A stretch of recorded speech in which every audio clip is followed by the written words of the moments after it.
അങ്ങനെ നമ്മൾ എല്ലാവരും വിചാരിച്ച പോലെ ഇലോൺ മസ്ക് പണി തുടങ്ങിയിട്ടുണ്ട്. ഒരാഴ്ച മുന്നേ നമ്മളൊരു വീഡിയോ ചെയ്തിട്ടുണ്ടായിരുന്നു. ഇലോൺ മസ്കിന്റെ കയ്യിൽ ഇപ്പൊ മുഴുവൻ അധികാരമാണ്. ഈ ലോകത്ത് എന്ത് വേണമെങ്കിലും പുള്ളിക്ക് ചെയ്യാം.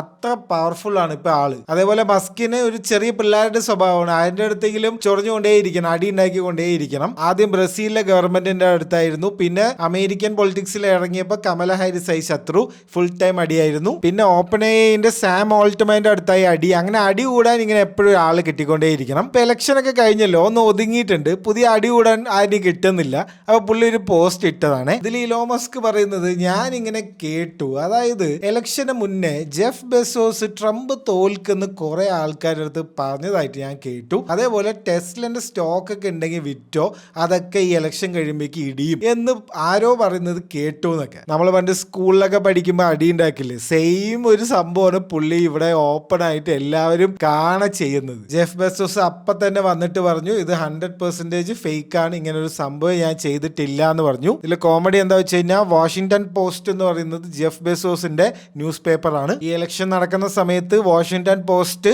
നിഷ്പക്ഷമായിട്ട് നിൽക്കണം, ഒരു സൈഡിലേക്കും ലീനിയൻസി പാടില്ല എന്ന് പറഞ്ഞിട്ട് സ്റ്റേറ്റ്മെന്റ് ഇറക്കിയ ആളാണ് ജെഫ് ബെസോസ്. ഇലോൺ മസ്കിന് സ്പേസ് എക്സ് ഉള്ള പോലെയാണ് ജെഫ് ബെസോസിന് ബ്ലൂ ഒറിജിൻ എന്ന് പറഞ്ഞിട്ട് റോക്കറ്റ് കമ്പനിയൊക്കെ ഉണ്ട്. അപ്പൊ ഇതൊക്കെ നിലനിന്ന് പോകണമെങ്കിൽ ഈ ഗവൺമെന്റിന്റെ ഒരുപാട് ഈ പ്രൊജക്ട്സും പ്ലാൻസും എല്ലാം ഇവർക്ക് കിട്ടണം. ഈ പോക്കാണെങ്കിൽ ബെസോസിന് ഒന്നും കിട്ടാൻ പോകുന്നില്ല എന്നാണ് എനിക്ക് തോന്നുന്നത്. ഇനി 1000 അടുത്തൊക്കെ അടിയുണ്ടാക്കാൻ കിടക്കുന്നു. 4 വർഷമുണ്ട് ഇനി. എന്തൊക്കെ കാണേണ്ടി വരുമോ.